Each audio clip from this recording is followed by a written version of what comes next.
Την καλησπέρα μου σε όλους. Σήμερα θα μιλήσουμε σε αυτήν την εκπομπή σχετικά με την Κυριακή της Ορθοδοξίας και την Εκκλησία. Μία Κυριακή της Ορθοδοξίας που για μένα, όπως το δήλωσα και σήμερα το πρωί σε πολλούς φίλους μου στο Facebook, θα έπρεπε εδώ και πάρα πολλά χρόνια να είχε αλλάξει, σε εισαγωγικά πάντα μιλώντας, έτσι, το τροπάριό της. Θα έπρεπε να είχε αρχίσει να συμπεριφέρεται πολύ διαφορετικά στους Έλληνες προγόνους μας. Θα έπρεπε να συμπεριφέρεται πολύ καλύτερα σε όλους εμάς που είμαστε απόγονοι του μεγαλείου των αρχαίων Ελλήνων, και θα έπρεπε επιτέλους να καταργήσει, αν θέλετε, θα έπρεπε να καταργήσει οριστικά αυτήν την μεσαιωνική, αν όχι βυζαντινή έχθρα που έχει επιδείξει τόσους αιώνες εναντίον του ελληνικού πολιτισμού. Εμένα προσωπικά δεν μου κάνει καθόλου εντύπωση ότι μέχρι σήμερα συνεχίζουν κανονικότατα, έτσι, και συντηρούνται από τους κύκλους της Εκκλησίας αυτοί οι λεγόμενοι αναθεματισμοί. Αυτό που μου κάνει όμως πολύ μεγάλη εντύπωση είναι για ποιο λόγο δεν ξεσηκώνεται ο κόσμος. Αυτό είναι κάτι το οποίο πραγματικά το έχω έτσι λιγάκι, να σας πω την αλήθεια, και από τη μία σαν έναν καημό, γιατί εμείς οι Έλληνες, όπως ξέρετε όλοι πάρα πολύ καλά, τείνουμε να ξεσηκωνόμαστε για τα πάντα, τείνουμε να ξεσηκωνόμαστε για την Παλαιστίνη, να ξεσηκωνόμαστε για Άραβες, να ξεσηκωνόμαστε που στο κάτω-κάτω δεν είναι καν δικοί μας. Να έχουμε εδώ πέρα ένα σωρό ΜΚΟ οι οποίες κάνουν συνεχώς τα δικά τους. Να έχουμε ανθρώπους οι οποίοι υπερασπίζονται, έτσι, όλες τις υπόλοιπες τις παραμεθοριακές, αν το θέλετε έτσι σε εισαγωγικά, ομάδες. Ξέρετε όλοι σε ποιες ομάδες φυσικά αναφέρομαι, αλλά όλος τυχαίως όταν πρόκειται για τους αρχαίους Έλληνες προγόνους μας, εκεί δεν χτυπάμε ποτέ φλέβα. Τι γίνεται ρε παιδιά? Θα μπορούσε κάποιος να μου εξηγήσει τι γίνεται, τι συμβαίνει? Πώς γίνεται δηλαδή να μην χτυπάμε ποτέ φλέβα σε ό,τι αφορά τους Έλληνες, τους φιλοσόφους μας? Θα διαβάσουμε σε λιγάκι αυτούς τους 7 αναθεματισμούς, κάτι που πάρα πολλοί κόσμος στο κανάλι μου το ζητούσε εδώ και πάρα πολύ καιρό. Θα τους διαβάσω εννοείται και στη σύγχρονη απόδοση που έχει γίνει, θα τους διαβάσω και στο αρχαίο τους το κείμενο, βυζαντινό αν θέλετε. Σας έχω πει πολλές φορές τώρα τελευταία ότι κάποια στιγμή θα κάνω ένα πολύ ολοκληρωμένο και καλό βιντεάκι στο οποίο θα αναφέρομαι σχετικά με τις χρονολογίες που έχουν πειράξει και τι έχουν κάνει, γιατί θα ήθελα, και αυτό θα ήθελα να πάει και σε όλους αυτούς τους ανθρώπους οι οποίοι ασχολούνται ακαδημαϊκά με την ιστορία, την αρχαιολογία και τη θεολογία, και θα ήθελα σε όλους αυτούς τους ανθρώπους να κάνω μια υπόδειξη. Τα αρχαία χειρόγραφα ξέρετε ότι δεν υπάρχουν? Ξέρετε ότι δεν έχει επιβιώσει ούτε ένα γνήσιο αντίγραφο παύλα αντίτυπο του Πλάτωνος? Και όταν λέμε ούτε ένα, εννοούμε ούτε ένα, αγαπητοί μου τηλεθεατές, ούτε ένα. Πόσο φοβερό είναι αυτό? Ούτε του Πλουτάρχου, ούτε κανενός, ούτε του ίδιου του Αριστοτέλη ακόμα. Όλα μα όλα αυτά που έχουν επιβιώσει μόνο κατόπιν αντιγραφής από τους χριστιανούς. Προσέξτε το αυτό.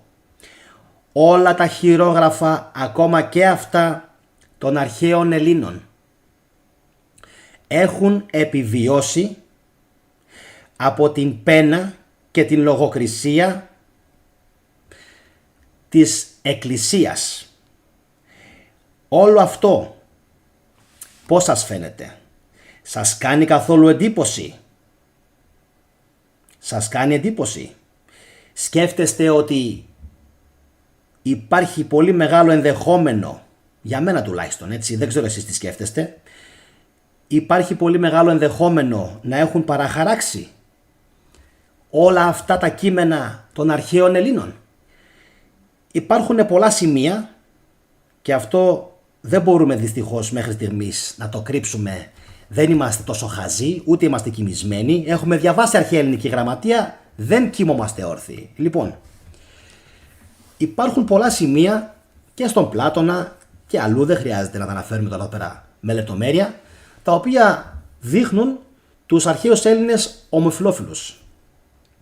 Και αναρωτιέται κάποιος και λέει, είναι δυνατόν στρατοί οι οποίοι κέρδιζαν τόσους πολλούς άλλους στρατούς να ήταν ομοφυλόφιλοι? Μα ήταν, λέει, κάτι φυσιολογικό εκείνη την εποχή.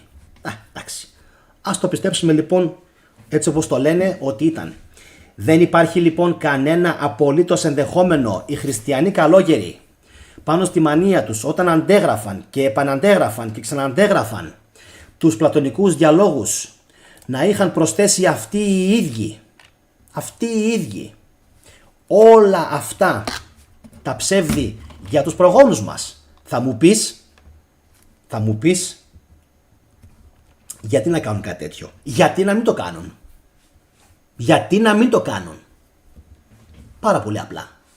Εγώ δεν έχω στα χέρια μου αντίγραφο της βιβλιοθήκης της Αλεξάνδρειας, γνησιότατο, προσέξτε, γνησιότατο, που να αποδεικνύει ότι ο Αριστοτέλης, ο Πλάτωνας, ο Πλούταρχος, ο Διόδωρος ο Σικελιώτης και όλα όσα έχουν γράψει όλα αυτοί, ότι είναι 100%, προσέξτε, 100% αυθεντικό κείμενο, χωρίς να έχει υπάρξει καμία απολύτως πλαστογράφηση από τους Έλληνες, Βυζαντινούς Έλληνες, να τους κάνει ο Θεός τους, καλόγερους.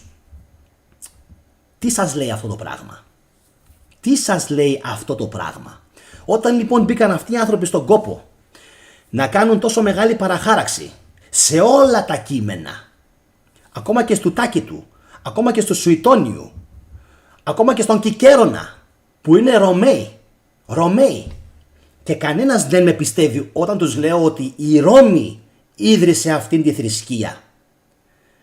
Η απάντησή μου σε όλους αυτούς τους άσχετους, οι οποίοι είναι επικριτές, να μην πω τι σοϊ επικριτές είναι, δεν μπορούν να καθίσουν να σκεφτούν λογικά ότι δεν γίνεται, ρε φίλε, να επέζησαν πλαστογραφημένα κείμενα του Τάκητου και όχι τα γνήσια, χωρίς να έβαλε το χέρι της η Ρωμαϊκή Αυτοκρατορία και η Ρωμαϊκή Αριστοκρατία.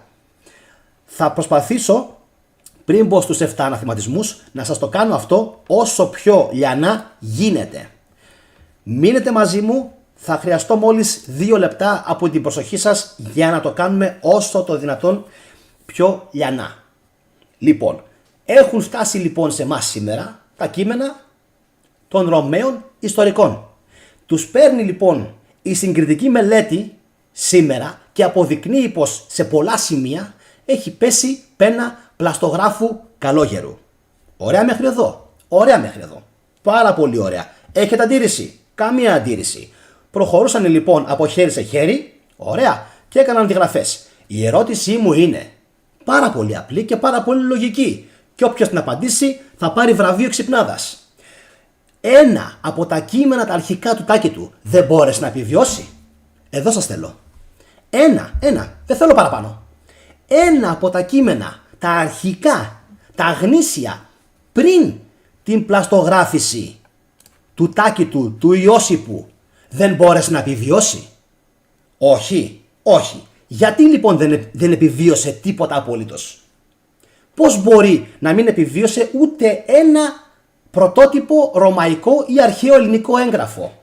Η απάντηση είναι πάρα πολύ απλή. Ήταν όλοι μαζί μες στο κόλπο. Όταν σας λέει ο θητικός όλοι μαζί μες στο κόλπο, εσείς τι πιστεύετε? Ότι ήταν 5-10 καλόγεροι μόνο? Ήτανε σε όλη τη λεκάνη της Μεσογείου, Πορτογαλία, Ισπανία, Γαλλία, Γερμανία, Βέλγιο, Ολλανδία, Ελλάδα, Κροατία, Σερβία, μέχρι και στη Ρωσία. Μέχρι και στη Ρωσία. Κάτω Βόρεια Αφρική, ό,τι έπιανε από Συρία, από Αίγυπτο και Ασία, από το σημερινό Ισραήλ, την Παλαιστίνη, όπου μπορούσε να πέσει πένα, πλαστογράφηση και πένα εξάλληψης των όσων γνησίως λέγανε αυτοί όλοι οι Έλληνες και Ρωμαίοι ιστορικοί, το κάνανε. Και γυρίζει σήμερα ο άλλος, έχει το θράσος σήμερα ο άλλος να μου πει ότι γράψανε οι Έλληνες για τον Ιησού. Κοίτα να δεις κάτι, αδερφέ. Με αυτήν την φανταστική φιγούρα του Ιησού ο θετικός δεν έχει κανένα πρόβλημα. Εντάξει, γιατί το έχω πει πάρα πολλές φορές. Όσο υπήρξαν στον υλικό τον κόσμο οι 12 θεοί, στον υλικό τον κόσμο, τόσο υπήρξε και ο Ιησούς. Εντάξει, όλοι μαζί αυτή η οικογένεια λοιπόν είναι φανταστικά πρόσωπα. Ωραία μέχρι εδώ, πάρα πολύ ωραία. Πού όμως είναι το πρόβλημα? Το πρόβλημα είναι ότι οι χριστιανοί πρώτον λένε τους αρχαίους Έλληνες ειδωλολάτρες, παγανιστές, ενώ την ίδια ώρα αυτή είναι χειρότεροι σε όλα τα επίπεδα που υπάρχει ειδωλολατρία και παγανισμός, μα σε όλα τα επίπεδα. Ωραία μέχρι εδώ. Και από την άλλη προσπαθούν με το έτσι θέλω και με το στανιό, δείχνοντας σε ποιον, σε μένα, που έχω διαβάσει τα έντερά μου σε ό,τι υπάρχει με τον χριστιανισμό, μου δείχνουν κάτι ψευτοπηγές του πισινού μου, όπως είναι ο τάχα μου ο Θάλος, όπως είναι ο Ιώσιπος, όπως είναι ο Τάκητος, όπως είναι ο Σουητώνιος, που τους έχουν καραντιγράψει 200.000 φορές και μου λέει κοίτα να δεις, τον αναφέρουν αυτοί. Και όταν γυρίζεις και τους λες άκου να δεις κάτι, δεν αναφέρουν τίποτα για τον Ιησού. Τίποτα. Ούτε ότι μπήκε καβάλα στο γαϊδουράκι αναφέρουνε, ούτε ότι πέθανε, ούτε ότι αναστήθηκε, ούτε τίποτα. Δεν αναφέρουνε τίποτα από όλα αυτά. Ούτε τους μαθητές του αναφέρουνε, ούτε τι κάναν όλοι αυτοί η παρέα μαζί αναφέρουνε. Τίποτα από όλα αυτά δεν αναφέρεται ούτε στον Τάκητο, ούτε στον Ιώσιπο, ούτε στον Σουητώνιο. Όλοι αυτοί δεν αναφέρουν κανένα απολύτως συμβάν από τη ζωή του Ιησού Χριστού. Πώς το εξηγείτε? Ξεκάθαρα πλαστογράφηση από κάποιον καλόγερο. Οπότε το αρχικό το κείμενο του Τάκητου, του Ρωμαίου Εστερικού, έβγαλε φτερά και πέταξε. Και όπως ακριβώς έβγαλε φτερά το αρχικό κείμενο του Τάκητου, ποιος μου λέει εμένα ότι στο αρχικό κείμενο του Πλάτωνα δεν πρόσθεσαν τις δικές τους σάλτσες, εντάξει, οι χριστιανοί μας απολογητές, για ποιο σκοπό? Για να δείξουν τον Σοκράτη, τον Αλκιβιάδη, τον Πλάτωνα και όλους αυτούς τους αρχαίους υποτίθεται Έλληνες να κάνουν σαν παλαβή για τα αρσενικά κορμιά. Μα θα μου πεις ήταν λέει πολύ όμορφοι και πήγαιναν στις παλέστρες και γυμνάζονταν και έβλεπε κανείς το κορμί τους. Αυτά όλα μου τα λένε πολύ, πολύ κοντινοί μου άνθρωποι. Όλα αυτά έτσι. Δεκτά όλα. Όλα δεκτά και στον πόλεμο μαζί και παντού μαζί. Μάλιστα. Δηλαδή σήμερα γιατί δεν υπάρχουν τέτοιου είδους άντρες και οι περισσότεροι είναι σαν κίνεδοι? Πώς το εξηγείτε αυτό? Είχαν λέει τότε άλλα επίπεδα τεστοστερόνης. Σύμφωνοι. Το έχω αποδείξει σε παλιό μου βίντεο. Πήγαινε δες το. Αρκεί αυτό? Εμείς έχουμε κάτι απτό πέραν των όσων αναφέρουν αυτοί οι ίδιοι, ενορχιστρώνοντας τα δικά τους σχέδια. Εμείς έχουμε κάτι πιο απτό? Όχι. Έχουμε βρεθεί, δηλαδή έχουν βρεθεί αγάλματα με δύο άντρες αγκαλίτσα? Όχι. Τι έχει βρεθεί? Το 60 με 70% των αγαλμάτων που έχει βρεθεί στην Ελλάδα, το 60 με 70% των αγαλμάτων που έχει βρεθεί στην Ελλάδα δείχνουν γυναίκες και νεαρές έφηβες και παιδάκια. Κορίτσια, παιδάκια, δηλαδή που δείχνουν ότι αγαπούσαν πάρα πολύ οι Έλληνες τα παιδιά τους, τις κόρες τους. Έφηβες που δείχνουν ότι οι Έλληνες αγαπούσαν πάρα πολύ την εφηβεία και ιδίως γυναίκες. Που σημαίνει ότι αυτοί οι άνθρωποι ήταν τρελαμένοι με τη γυναίκα. Τρελαμένοι με τη γυναίκα. Οι αρχαίοι Έλληνες. Τώρα, στο μέλλον, προσέξτε, στο μέλλον, γιατί θέλω πάντα να επιφυλάσσομαι, όταν θα μιλήσουμε για την ομοφιλοφιλία στην αρχαία Ελλάδα, θα την αναλύσουμε βάσει των όσων έχουν διασώσει οι καλόγεροι. Εντάξει, ωραία. Βάσει των όσων έχουν διασώσει οι καλόγεροι. Και κάθε φορά που θα αναφερόμαστε σε αυτό το πράγμα, θα υπάρχει από κάτω υποσημείωση ότι τάδε έφη εκκλησία. Εντάξει, τάδε έφη εκκλησία. Τώρα, από εκεί και πέρα, αν μπορέσει κάποιος να μου το αποδείξει κιόλας με άλλον τρόπο, εγώ εδώ είμαι. Το email μου είναι greekfanatic@gmail.com, οπότε μπορεί κάποιος να μου στείλει ό,τι επιθυμεί. Το email μου υπάρχει από κάτω, όπως επίσης και το Facebook μου και το TikTok, και σας προτρέπω όσοι θέλετε να με ακολουθήσετε και στο Facebook και στο TikTok, και φυσικά να κάνετε εγγραφή στο κανάλι όσοι με βλέπετε πρώτη φορά, και φυσικά να κάνετε like στην σημερινή εκπομπή. Πάντα οι εκπομπές είναι ζωντανές, μοντάζ δεν παίζει, δεν είμαι λουλού εγώ. Εντάξει, δεν είμαι λουλού σαν μερικούς άλλους που βγάζουν 7 λεπτά και 8 λεπτά και 10 λεπτά βιντεάκια. Εντάξει, αυτά είναι για τους, ξέρετε εσείς. Πάμε λοιπόν να ξεκινήσουμε. Υπάρχουν 7 αναθεματισμοί. Ξέρουμε όλοι ότι πάνω κάτω ανακοινώθηκαν, παύλα αναρτήθηκαν, όταν έγινε γνωστή εικονομαχία. Εντάξει, αυτό με την εικονομαχία θα το αναλύσουμε στο μέλλον. Θέλω να το τσεκάρω πρώτα πάρα πολύ καλά. Έχω κάποιες ενστάσεις και για αυτό το συμβάν, για λόγους που δεν μπορώ να αναφέρω σήμερα, θα τα αναφέρω στο μέλλον, και εσείς απλά έχετε το νου σας με καμπανάκια και ούτω καθεξής. Λοιπόν, 7 λοιπόν είναι οι αναθεματισμοί. Ωραία. Πάμε να τους ξεκινήσουμε, να δούμε ένας-ένας ποιοι είναι. Για όσους φυσικά δεν πείθονται, γιατί η αλήθεια είναι πως πριν καν βγω στον αέρα, η εκπομπή είχε πέσει σε ποσοστό like ήδη 94,1%, που σημαίνει ότι εσείς οι χριστιανοί συνεχίζετε και με βλέπετε και κάνετε dislike γιατί δεν με γουστάρετε. Οπότε στον αντίποδα θα πρέπει όλοι οι υπόλοιποι που με γουστάρουν να κάνουν like κόντρα σε αυτούς που θέλουν να ρίχνουν την αλήθεια. Πάμε λοιπόν να δούμε ποιος είναι ο πρώτος αναθεματισμός. Ξεκινάμε. Νούμερο 1. Σε όσους παριστάνουν τους ευσεβείς, ενώ την ίδια στιγμή εισάγουν με θράσος ή πολύ περισσότερο με ασέβεια στην Ορθόδοξη και Καθολική Εκκλησία. Σας κάνει εντύπωση? Τις ασεβείς δοξασίες των Ελλήνων, όσοι κάνατε dislike, αυτό είναι για σας, και ξέρω ότι και πάλι θα κάνετε dislike γιατί έχετε κόμπλεξ, αλλά δεν πειράζει. Λοιπόν, τις ασεβείς δοξασίες των Ελλήνων και για τις ανθρώπινες ψυχές και για τον ουρανό και τη γη και για τα άλλα κτίσματα, 3 φορές ανάθεμα. Αυτό είναι το πρώτο. Βλέπουμε λοιπόν ότι σε αυτήν την φάση της Εκκλησίας, κάτι το οποίο είναι πολύ εντυπωσιακό και κάτι το οποίο σήμερα αυτοί δεν θέλουν καθόλου, μα καθόλου να το παραδεχτούν, είναι το γεγονός ότι εδώ, σε αυτή την περίοδο, αναφέρονται η Καθολική Εκκλησία και η Ορθόδοξη μαζί. Εντυπωσιακό. Μαζί. Συνεχίζουμε.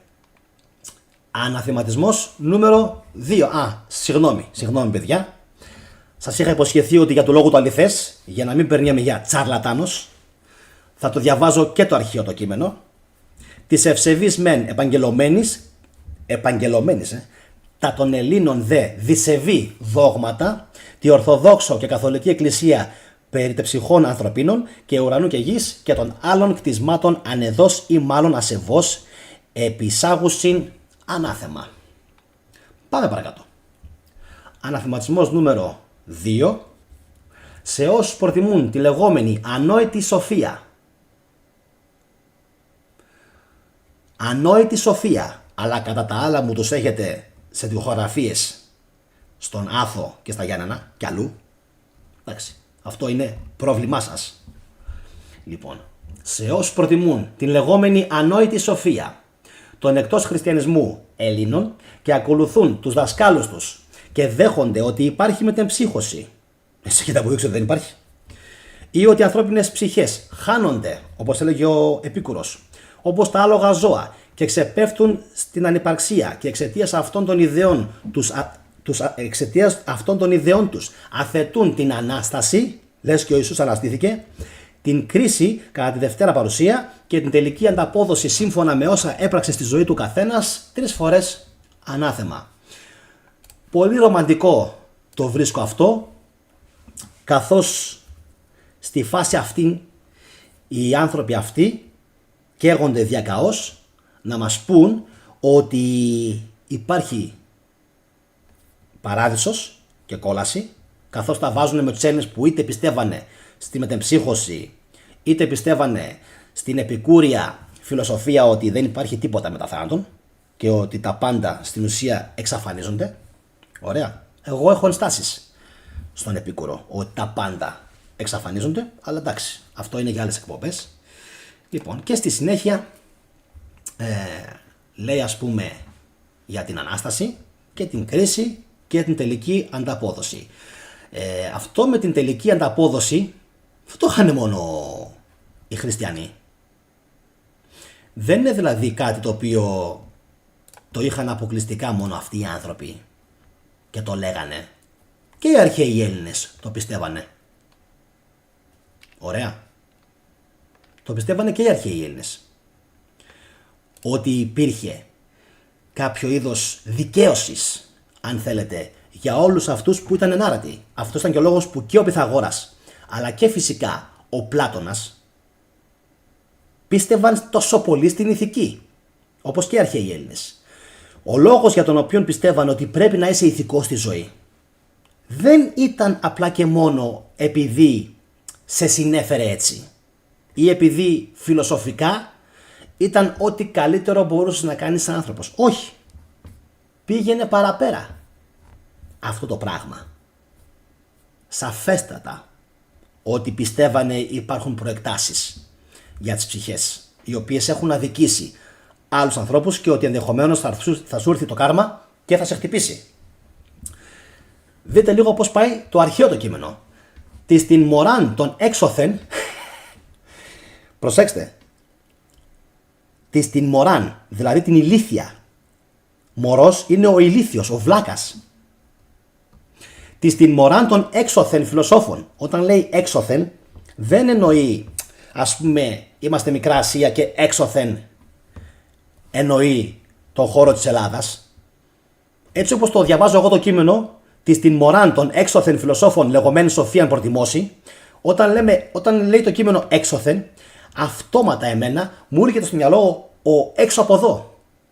Και αυτό ο έξω από εδώ, έξωθεν, ταιριάζει και συνταυτίζεται απόλυτα με τους Έλληνες. Εντάξει, σε αυτόν εδώ δηλαδή τον τρίτο αναθηματισμό, συγγνώμη τον δεύτερον, εμένα αυτό μου βγάζει. Το διαβάζω λοιπόν ολόκληρο. Της την μωράν των έξωθεν Ελλήνων, σε παρένθεση, φιλοσόφων λεγόμενην σοφίαν προτιμώσει και τις καθηγητές αυτών επομένης και τα στεμετεμψυχώσεις των ανθρωπίνων ψυχών ή και ομοίως της αλόγης ζωής ταύτας απόλυστε και εις το μηδέν χωρήν δεχομένης και δια τούτο ανάστασιν και κρίσιν και την τελευταίαν των βεβαιωμένων αναπόδοσιν αθετούσιν ανάθεμα 3 φορές. Εντάξει. Τι να τους πει κανείς αυτούς τους ανθρώπους. Και αυτό που λέγα στην αρχή του βίντεο και δεν μπορώ να μην συνεχίζω να το λέω με μια πικρία, είναι ότι οι Έλληνες, οι σημερινοί, κατεβαίνουν να κάνουν πορείες για σχεδόν τα πάντα, τα πάντα. Αλλά γι' αυτό δεν κάνουνε. Γι' αυτό δεν κάνει κανείς. Δεν έχω δει ποτέ 200, 300, 500, 1000 από οποιοδήποτε κόμμα να ξεσηκωθούν και να πούν τέρμα όλα αυτά. Τέρμα και οι τρεις ιεράρχες, τέρμα από τα σχολεία, να διδάσκουν τα παιδιά τι πραγματικά είπαν για τους Έλληνες.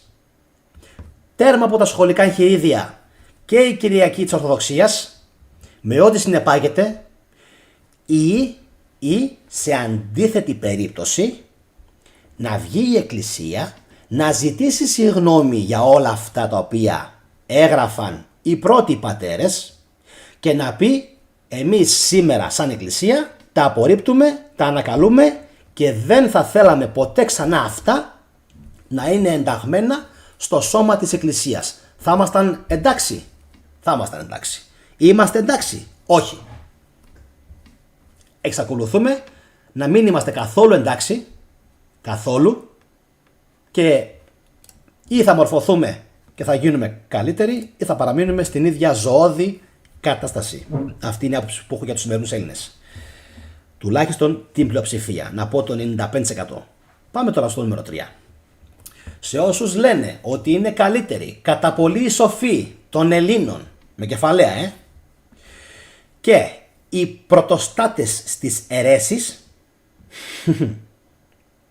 στους οποίους οι 7 Άγιες και Καθολικές Σύνοδοι και όλοι οι πατέρες που έλαμψαν μέσα στην Ορθοδοξία τους επέβαλαν ανάθεμα ως ξένους στην Καθολική Εκκλησία, καθώς πλεόνασαν τα ψεύτικα και βρώμικα λόγια τους. Ακούτε καθόλου τι λένε? Κλάιμαν. Επαναλαμβάνω, καθώς πλεόνασαν τα ψεύτικα και βρώμικα λόγια τους και εδώ και στη μέλουσα κρίση και σε εκείνους που είναι ευσεβείς και ορθόδοξοι αλλά αμάρτησαν από ανθρώπινο πάθος ή από άγνοια, ανάθεμα. Εντάξει. Το αρχαίο κείμενο. Της λέγουσιν ότι οι των Ελλήνων σοφοί και πρώτοι των αιρεσιαρχών, οι παρά των 7 Αγίων και Καθολικών Συνόδων και παραπάντων των εν Ορθοδοξία λαμψάντων πατέρων αναθέματι καθυποβληθέντας ως αλότριοι της Καθολικής Εκκλησίας δια της εν λόγης αυτών κύβδηλων και ερυπαράν περιουσίαν κρίτονες ισί κατά πολύ, κύβδηλων και ερυπαράν περιουσίαν κρίτονες ισί κατά πολύ, και εντάφθα και εν τη μελούση κρίση και των ευσεβών μεν και ορθοδόξων ανδρών, άλλος δε κατά πάθος ανθρώπινων ή αγνόημα πλημελισσάντων ανάθεμα. Δηλαδή, αυτοί όλοι οι άνθρωποι έχουν μετά και το θράσος και βγαίνουν σε διάφορες εθνικές γιορτές και λένε εμείς παιδιά μας, εμείς αγαπάμε τη Μακεδονία μας και τη Θράκη μας και πεθαίνουμε για αυτές τις περιοχές της Ελλάδας, τις πονάμε πάρα πολύ αδέλφια μας και τη Μικρά Ασία και τον πόντο μας.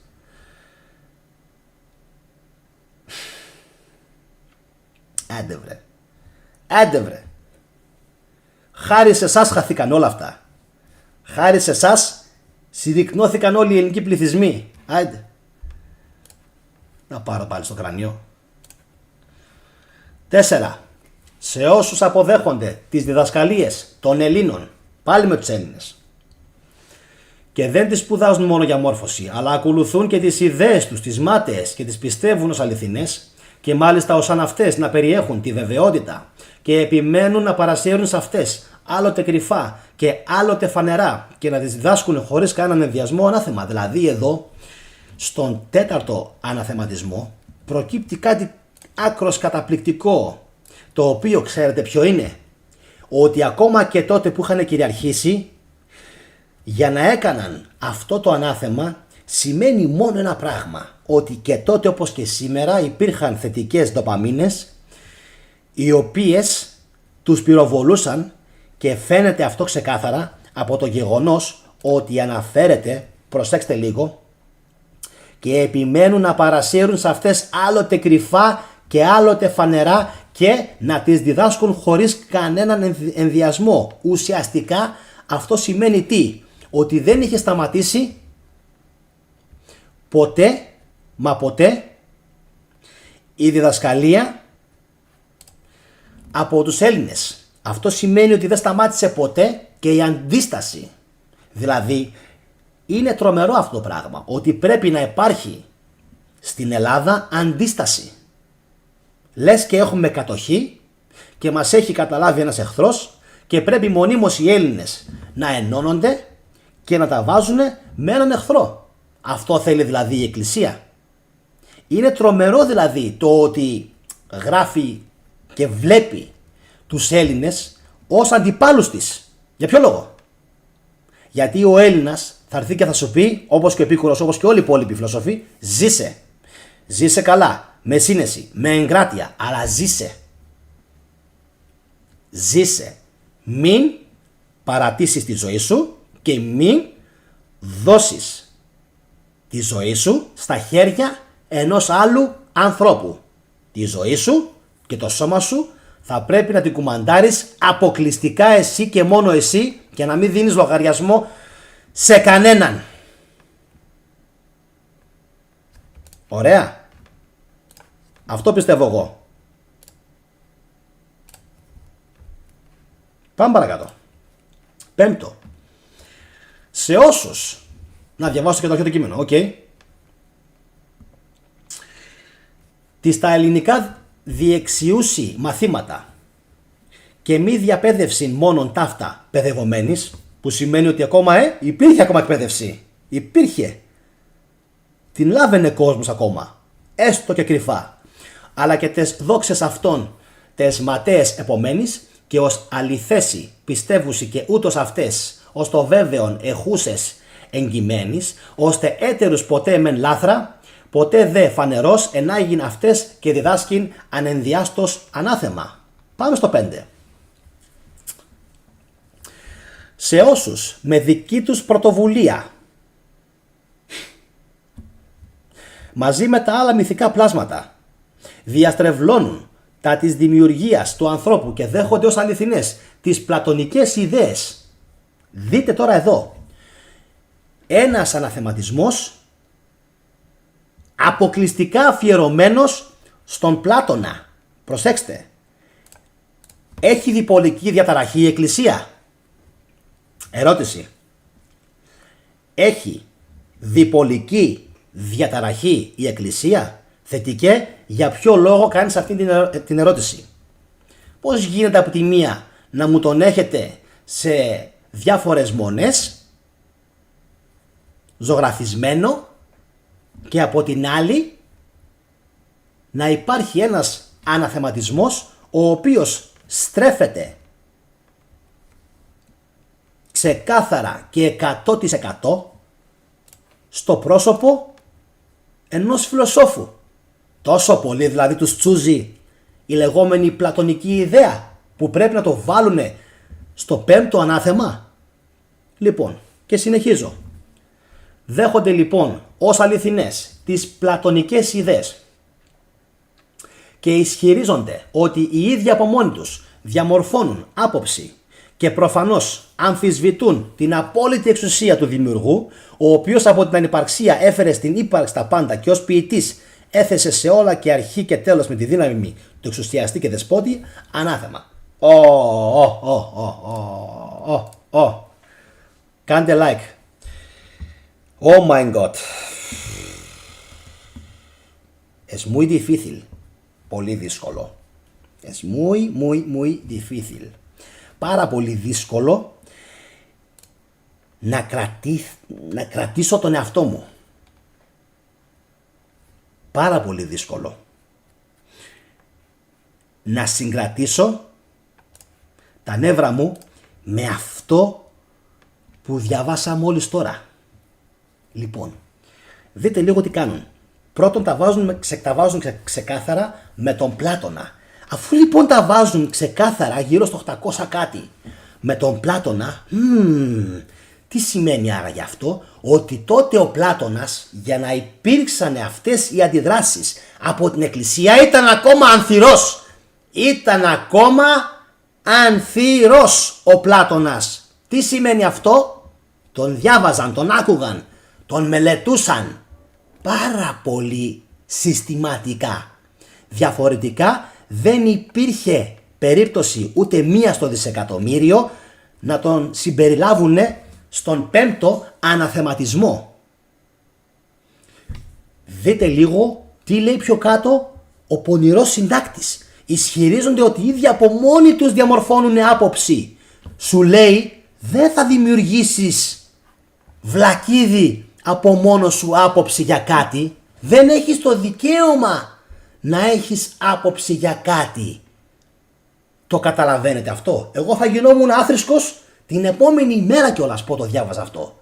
Και όλοι αυτοί που θα δουν το βίντεο μου σήμερα, είμαι σίγουρος θα πάθουν εγκεφαλικά. Είμαι σίγουρος, όπως πάθατε και με τους τρεις ιεράρχες, όπως πάθατε και με την Ανάσταση, όπως πάθατε και με την αληθινή σταύρωση. Ποιοι ήταν οι λόγοι που σταύρωσαν κάποιον Τζέσουα Μπαραμπά εκείνη την εποχή και όχι το φανταστικό πρόσωπο Ιησούς και όλα τα υπόλοιπα τα βίντεο που έχω κάνει. Έτσι λοιπόν και σε αυτή την περίπτωση θα πάθετε πάλι για άλλη μια φορά μια κρίση συνείδησης. Να μην μπορώ να επιλέξω εγώ τι θα απορρίψω και τι θα αποδεχτώ από μια θρησκεία ή από μια θέση που εκφράζει κάποιος. Τι λέτε ρε εσείς? Τι λέτε ρε?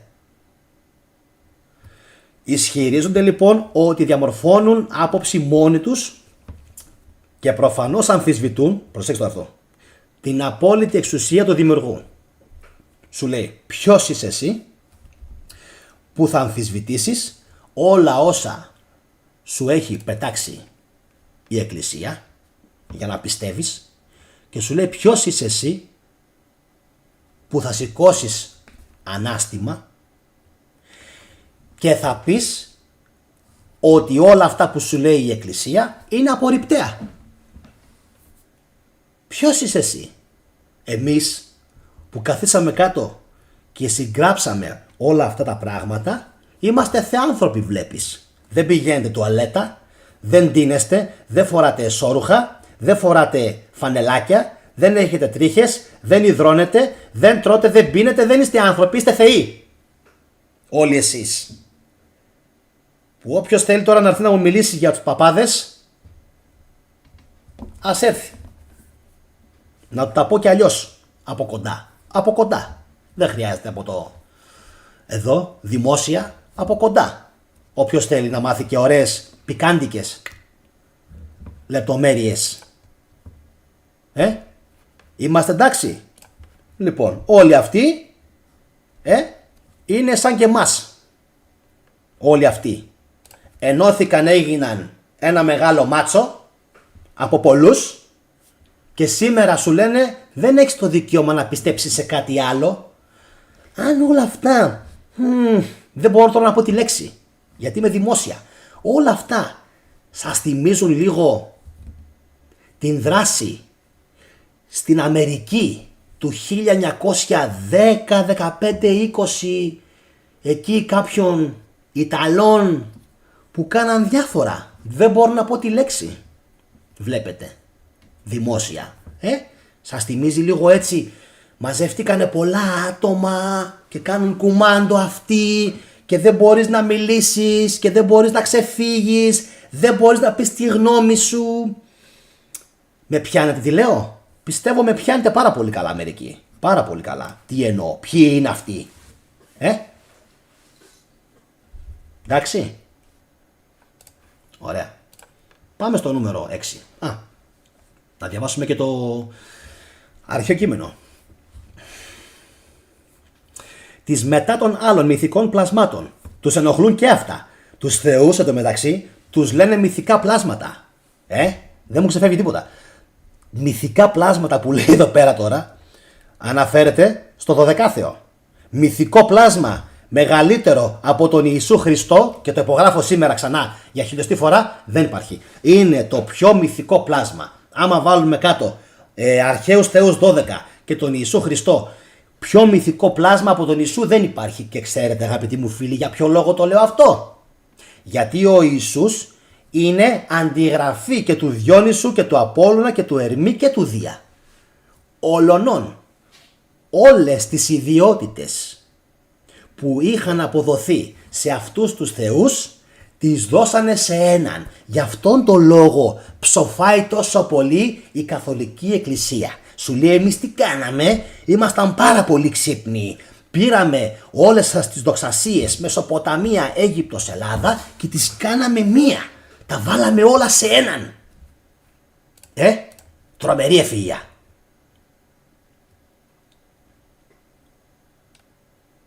Τρομερή ευφυΐα. Γι' αυτό επέρονται. Γι' αυτό το παίζουν μάγκες. Γι' αυτό είναι έτσι ξυπασμένοι και τους βλέπετε όλους να είναι με τη μύτη πάνω και να πανηγυρίζουν και να δοξάζονται. Σου λέει τι κάναμε. Δέστε τι κάναμε εμείς. Ήμασταν πάρα πολύ έξυπνοι. Πήραμε όλες τις ιδιότητες των θεών και τις χωρέσαμε όλες σε μία πνευματική φανταστική αφήγηση. Πόσο τέλειοι μπορεί να είμαστε για αυτό που κάναμε. Νάτι. Θαυμάστε τους λοιπόν. Γιατί όταν εδώ πέρα γράφουν και λένε μυθικών πλασμάτων, δεν εννοούν τον Πίγασο, δεν εννοούν τον Κυκλοπά, εννοούν τους 12 θεούς. Και συνεχίζω. Αφ' αυτόν και την καθημάς κλίσιν μεταπλάτουση και τας πλατωνικάς ιδέας ως αληθής δεχομένης και ως αυθυπόστατο την ύλην παρά των ιδίων μορφούς θελέγουσι και προφανώς διαβάλουσι το αυτεξούσιον του δημιουργού τον από του μη όντως εις το είναι παραγαγόντος τα πάντα και ως ποιητού πάσιν αρχήν και τέλος επιτιθέντος εξουσιαστικός και δεσποτικός ανάθεμα. Άκου λίγο χριστιανέ, άκου λίγο χριστιανέ για να μην σου πω καμιά κουβέντα. Αυτές όλες τις λεξούλες που έχετε βάλει στο ανάθεμα του τύπου από το μείον στο ον, δεν είμαστε χαζοί, έχουμε διαβάσει ελληνική φιλοσοφία και ξέρουμε πάρα πολύ καλά ότι όταν ακούμε τέτοιες έννοιες τις έχουν προπεί κάποιοι Έλληνες φιλοσοφοί και αυτή η πένα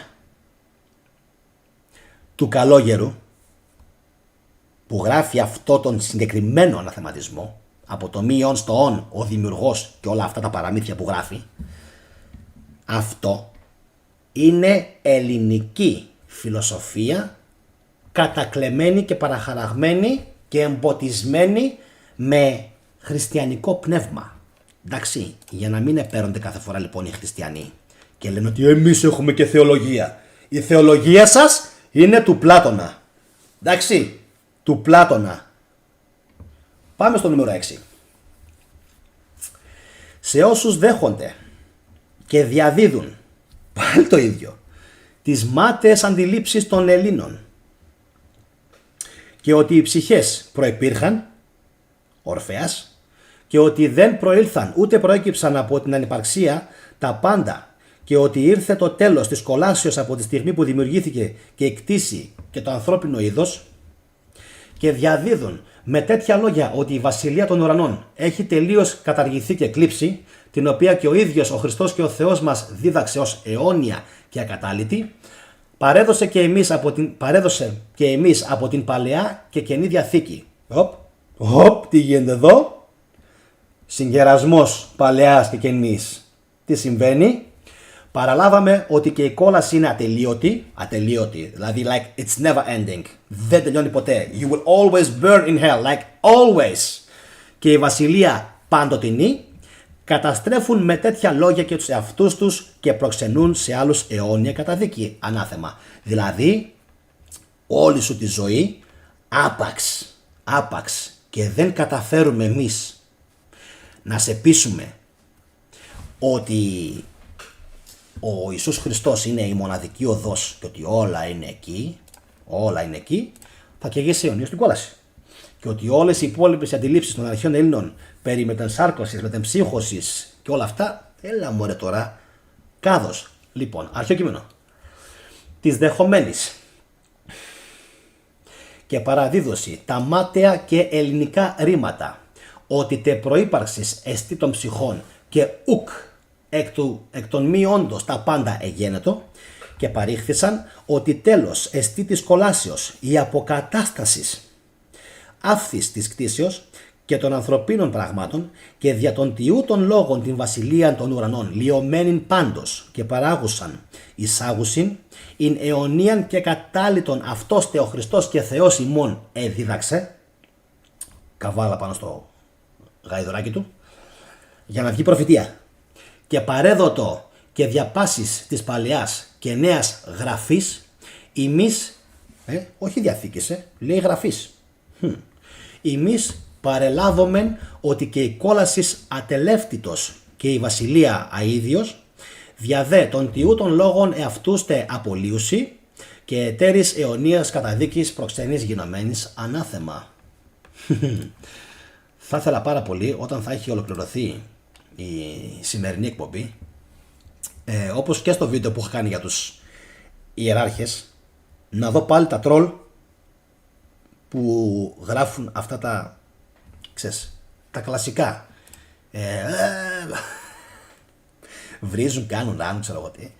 Αλλά είναι αυτό το κλασικό, ξέρεις, ότι όταν υπάρχει ένα επιχείρημα, και αυτό το έχω ακούσει κάποια στιγμή τελευταία στο ραδιόφωνο, ότι όταν υπάρχει ένα επιχείρημα και δεν μπορούν με τίποτα να το αντικρούσουν, τι κάνουν? Αφήνουν το επιχείρημα στην άκρη και πάνε και χτυπάνε προσωπικά το άτομο που το μεταφέρει. Εντάξει. Οπότε αυτό μη σας ξενίζει, είναι κάτι που το κάνουν συνεχώς. Πάμε και στο νούμερο 7. Σε όσους ακόμη φρονούν, και να ξέρετε δεν είναι μόνο αυτά, οι αναθεματισμοί έχει χιλιάδες άλλες σελίδες χριστιανικής αγάπης για τους Έλληνες. Πάμε λίγο στο 7 που είναι και πολύ μεγάλο. Σε όσους ακόμη φρονούν και λένε ότι κάθε φυσική δύναμη και ενέργεια της τρισυπόστατης θεότητας είναι εκ των υστέρων δημιουργημένη, δηλαδή αυτό που λέγα χθες στο βίντεο, ότι τι έκανε ο Ιησούς πριν το 0, θα έπρεπε από την αρχή του κόσμου να υπάρξει από το πρώτο λεπτό μαζί με τον Πατέρα και το Άγιο Πνεύμα, και εφόσον δεν υπάρχει αυτό είναι όλα φαντασίες, αναγκάζονται ως εκ τούτου να δεχτούν ότι η Θεία Ουσία είναι χωρίς άλλο εκ των υστέρων δημιουργημένη. Γιατί αν εκ των υστέρων δημιουργημένη ενέργεια κατά τους Αγίους θα φανερώσει ότι είναι εκ των υστέρων δημιουργημένη και η φύση. Αυτή όμως είναι άκτιστη. Θα τη χαρακτηρίσει κανείς άκτιστη ουσία, δηλαδή εδώ βλέπουμε τώρα έναν συγγραφέα, να τον πω, ο οποίος παλεύει με το ζόρι να κάνει θεολογία και φιλοσοφία, έτσι. Τον βλέπουμε πόσο πολύ παλεύει. Εγώ τώρα γελάω. Λοιπόν, αυτή όμως είναι άκτιστη. Θα τη χαρακτηρίσει κανείς άκτιστη ουσία, και εξ αυτού του λόγου και όσοι ζουν με την καθαρή και αμόλυντη χριστιανική πίστη κινδυνεύουν να περιπέσουν σε πλήρη αθεία και να δεχτούν την ελληνική μυθολογία και τη λατρεία των δημιουργημάτων.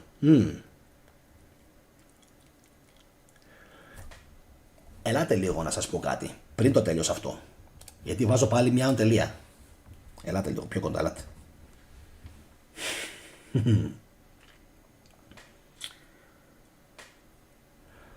Πότε μας λένε ότι έγιναν αυτά όλα? Το 830 κάτι, 40 κάτι, πες, ένατος αιώνας. Πότε επικράτησε ο χριστιανισμός? Πάνω κάτω 325, να πούμε 325 μετά Χριστόν. Θεοδόσιος 380, 390, Κωνσταντιος, όλοι αυτοί εκεί μέσα 390. Κάτσε ρε φίλε.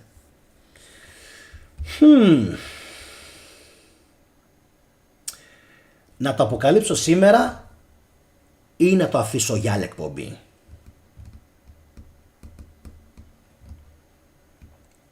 Θα το αφήσω για άλλη εκπομπή. Όσοι με βλέπετε πρώτη φορά, εγγραφή. Οι υπόλοιποι με ξέρετε, θα με περιμένετε.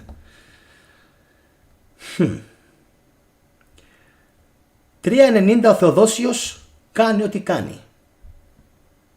Και έχουν ρημάξει τα πάντα, υποτίθεται. Ωραία. βρισκόμαστε στο 8 κάτι και εδώ βλέπουμε ότι και πάλι τους απασχολεί η ελληνική μυθολογία, ο Πλάτωνας, τα μυθικά πλάσματα των Έλληνων που είναι οι θεοί και η ελληνική φιλοσοφία. Το 800 κάτι ρε φίλε, τι σου λέει αυτό? Δεν μπορώ να το πω σήμερα. Υποτίθεται, θα σας αφήσω με μια μικρή νήξη, υποτίθεται ότι 400 χρόνια και 500 είναι στην εξουσία και τα έχουν κάψει όλα. Σωστά. Σωστά. Θέλει ο αγαπητός τηλεθεατής να πάρει ένα Ζάναξ? Θέλει. Θέλει να πάρει και μια βαλεριάνα? Δεν θέλει. Γιατί δεν θέλει? Γιατί δύο ηρεμιστικά συγκρούονται. Είναι λοιπόν στην εξουσία 400-500 χρόνια μας έχουν πει. Προσέξτε το αυτό. Μας έχουν πει. Το έχουν γράψει. Μας έχουν πει, το έχουν γράψει. Έτσι λένε. Ωραία μέχρι εδώ. Και καίγονται ακόμα για το Δωδεκάθεο, για τα μυθικά τα πλάσματα, για τον Πλάτωνα, για τους φιλοσόφους και για την ελληνική παιδεία. Κάτι δεν πάει καλά. Κάτι δεν πάει καλά. Zeit zum Aufwachen, που λένε οι Γερμανοί. Ώρα να ξυπνήσουμε. Κάτι δεν πάει καλά με αυτήν την αφήγηση.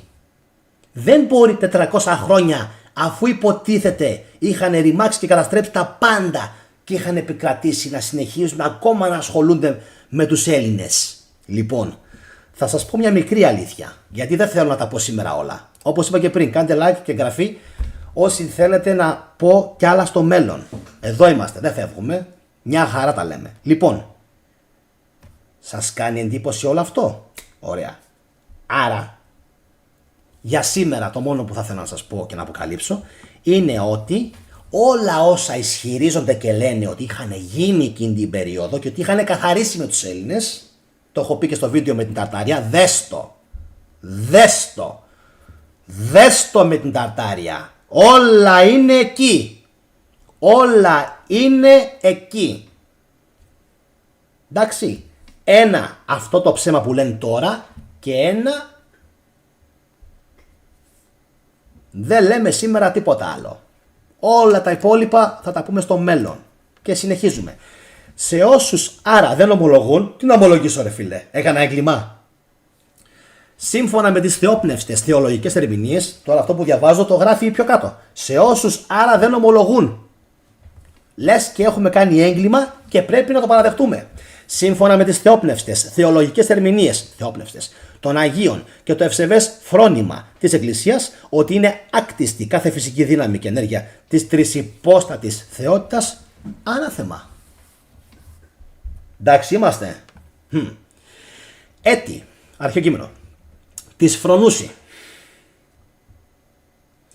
Και λέγουσι, κτιστήν είναι πάσαν φυσικήν δύναμην και ενέργειαν της τρισυπόστατου θεότητος, ως κτιστήν εκ τούτου πάντως και αυτήν την θείαν ουσίαν αναγκαξομένης δοξάζειν ή αναγκαζομένης δοξάζειν, κτιστή γάρ κατά τους Αγίους ενέργεια, κτιστήν δηλώσει και φύσιν άκτιστον δε, άκτιστον χαρακτηρίζει ουσίαν. Βλέπετε, πως παλεύει.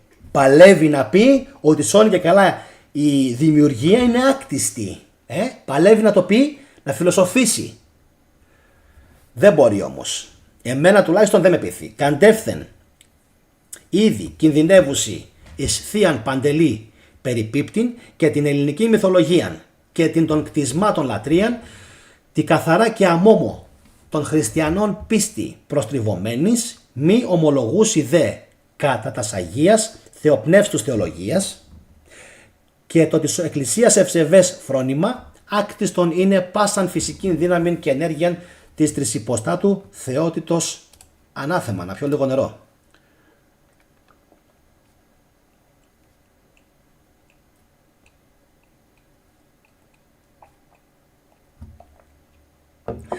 Λοιπόν, ο Ανδρέας ο Πάτσης, που τον βλέπω πρώτη φορά στο live chat, και πιο πάνω ο Angel Dustless, έχουν πιάσει απόλυτα το νόημα των νήξεών μου. Ο Angel Dustless γράφει πιο πάνω, πρόσθεσαν εκατοντάδες χρόνια στο ημερολόγιο, ορθόν, ανάλυση στο μέλλον, κάντε εγγραφή όσοι με βλέπετε πρώτη φορά. Δεύτερον, ο Ανδρέας ο Πάτσης, θα σου δώσω εγώ μια πληροφορία, πώς βρήκαν οι αναγεννηστές, και θα συμπληρώσω κι εγώ, και οι διαφωτιστές ελληνική γνώση μετά τον Μεσαίωνα, άρα κάποιοι την μετέδιδαν ακόμη. Εγώ τώρα θα σου έλεγα κάτι, Ανδρέα, πάνω σε αυτό που λες, αλλά αν το πω θα αποκαλύψω αυτό ακριβώς που θέλω να αφήσω σε επόμενο επεισόδιο να γίνει. Γιατί εγώ ξέρω πάρα πολύ καλά πώς βρήκαν οι αναγεννηστές ελληνική γνώση τον Μεσαίωνα.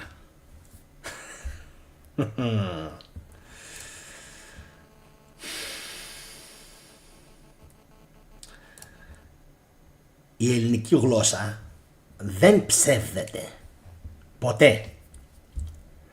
Όταν δηλαδή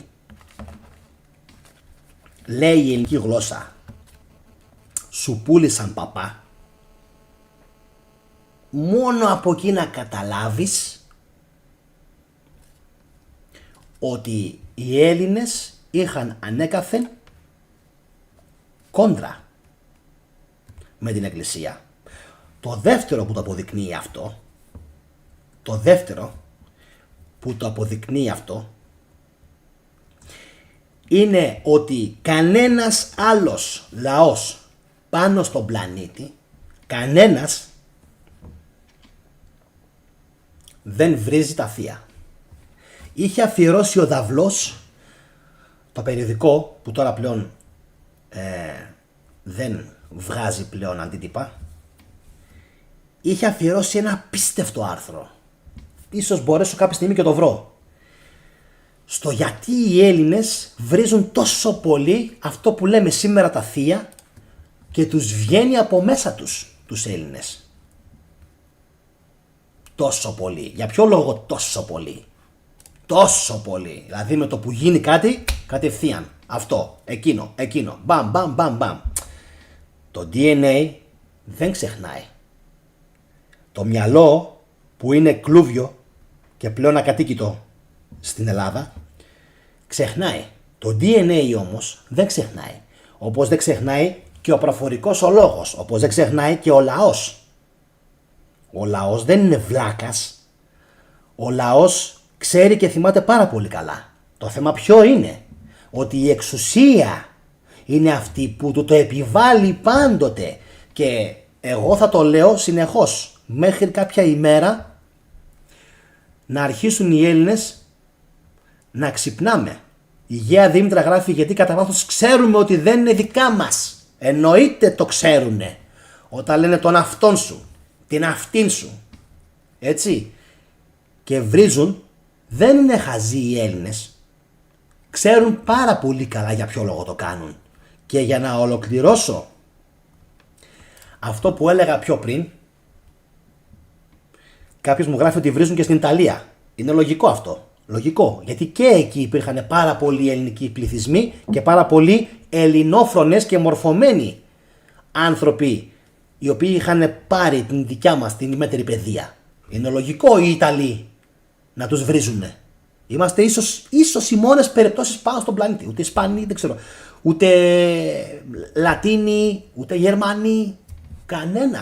Κανένας. Είμαστε ημούνοι. Αυτό κάτι δείχνει. Ότι κάποια στιγμή πρέπει να φύγει από το κράτος η Εκκλησία. Να γίνει διαίρεση. Εντάξει. Να βγουν στους δρόμους λοιπόν οι Έλληνες, που δεν το κάνει κανείς, μην τον πιάσει φακός της κάμερας. Έτσι. Λοιπόν. Και να κάνουν για αυτά διαδηλώσεις. Εντάξει. Να φύγουν οι ύβρις των ιεραρχών, οι αναθεματισμοί, και να γίνει διαχωρισμός κράτους εκκλησίας. Όταν θα γίνει αυτό, τότε θα μπορέσουν οι Έλληνες να κοιτάξουν στη Δύση, Βαρκελόνη, Μαδρίτη, Ιταλία, Μιλάνο, Φλωρεντία, Βερολίνο, Λονδίνο και να πούν ερχόμαστε. Τότε και μόνο τότε, μέχρι να έρθει αυτή η ευλογημένη εποχή, μπορεί και εγώ να έχω πεθάνει, μπορεί και όσοι με βλέπουν τώρα να έχουν πεθάνει και μπορεί και πάλι να μην έχει γίνει τίποτα. Γιατί? Because we are very slow. Like, very slow. Πολύ αργή. Τα αντανακλαστικά του Έλληνα είναι για κλάματα. Για κλάματα. Αντί να κάνουν εγγραφή στο κανάλι, με βρίζουν, με κοροϊδεύουν, με λιδωρούν, με απειλούν, μου στέλνουν κατάρες. Muchas gracias. Danke vielmals. Χαίστηκα για τις κατάρες τους. Εμένα με νοιάζει αυτοί οι 5-10 χιλιάδες που με παρακολουθούν συστηματικά στο θέμα του χριστιανισμού, αυτοί οι άνθρωποι να είναι ικανοποιημένοι με τη ζωή τους, που απελευθερώθηκαν από τις φοβίες τους και που μαθαίνουν πλέον την αλήθεια για όλο αυτό το οικοδόμημα. Όπως είπα λοιπόν και πριν από λίγο, κάντε εγγραφή όσοι από εσάς με βλέπετε πρώτη φορά, like αν θέλετε να το δούνε, αν θέλετε, αν δεν θέλετε μην κάνετε, να το δούνε και άλλοι άνθρωποι το βίντεο, κυρίως συνδρομητές από το κανάλι θα είναι αυτοί, όλοι οι υπόλοιποι έχουν έτσι κι αλλιώς μαύρα μέσα στα νύχτα και βλέπουν ό,τι να είναι, ό,τι να είναι, και θα τα πούμε τις επόμενες ημέρες με νέα εκπομπή. Αυτά από μένα, εύχομαι σε όλους ένα όμορφο βράδυ. Καληνύχτα.